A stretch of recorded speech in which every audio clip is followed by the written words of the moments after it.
జనసేనలో భారీగా చేరికలు కొనసాగుతున్నాయి. అనకాపల్లి జిల్లా బుచ్చియపేట మండలం పరిధిలోని వడ్డాదిలో వైసీపీ నుంచి 60 మంది జనసేనలు చేరారు. చోడవరం నియోజకవర్గం జనసేన ఇన్ఛార్జ్ రాజు వారికి జనసేన కండువ కప్పి పార్టీలోకి ఆహ్వానించారు. గత 5 ఏళ్లలో అధికారంలో ఉన్న జగన్ రాష్ట్రాన్ని ఏ విధంగానూ అభివృద్ధి చేయలేదన్నారు. అందుకే తాము వైఎస్ఆర్ కాంగ్రెస్ పార్టీకి రాజీనామా చేసినట్లు వారు వెల్లడించారు.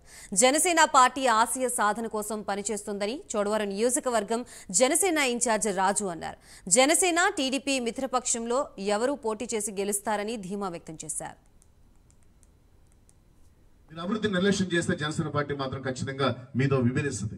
అభివృద్ధిని విభేదిస్తారు, రాజకీయంగా మీతో విభేదించను. జనసేన పార్టీ ఎమ్మెల్యే నేను ఎగ్గిన బాధ్యతగానే ఉంటాను. మిమ్మల్ని ఎలా మాత్రం వదిలేసి వెళ్ళిపోను. బైక్ మీద తిరగాలని కోరుకుంటున్నాను. కారులో గ్లాస్ అయితే పారిపోవాలని కోరుకోవడం లేదు. నడిచి తిరగాలనుకుంటున్నా. ఊర్లో ఉంటా నడిచి అన్ని గ్రామాలు తిరగాలనుకుంటున్నాను. అసలు ఎమ్మెల్యే అని ఎగ్గినాడు. తొలిసారి చోడవరం వచ్చినాడు. సరదా చెప్తున్నాడు. వెనకాల వెంకటేశ్వర ఉన్నారు, ఎదురుగా ముస్లిం సోదరుల సమక్షంలో చెప్తున్నాను. ఏ గంధవరం దగ్గర అడ్డూరు దగ్గర లేకపోతే వెనక రోలుగుంటలో దిగి కార్లు 4 రోజులు పాదయాత్ర చేయాలి. నెగ్గిన తర్వాత నెగ్గక ముందు అందరూ పాదయాత్ర చేస్తారు. నేను కూడా పాదయాత్ర చేశాను.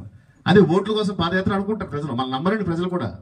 2 నెలలు ఎన్నికలు ఉన్నాయి కాబట్టి రాజుగారు నడుస్తున్నాడంటే టికెట్ కోసం నడుస్తున్నాడు, నెగ్గుతాం. కానీ నెగ్గిన తర్వాత పాదయాత్ర చేయాలంటాను. నెగ్గిన తర్వాత పాదయాత్ర ఎందుకు చేయాలంటే గ్రామాల సమస్యల్ని మీ అధికారుల కళ్ళతో చూడాలి. అక్కడ కూడా అధికారులకు మీరు ఆదేశాలు ఇవ్వాలి. ముఖ్యమంత్రిలో మంత్రుల్లో ఎవరినో పట్టుకుని ఫండ్స్ తేవాలి. బ్రిడ్జిలు శంకుస్థాపన చేయాలి. చిన్న చిన్న కంపెనీలు పెట్టాలి.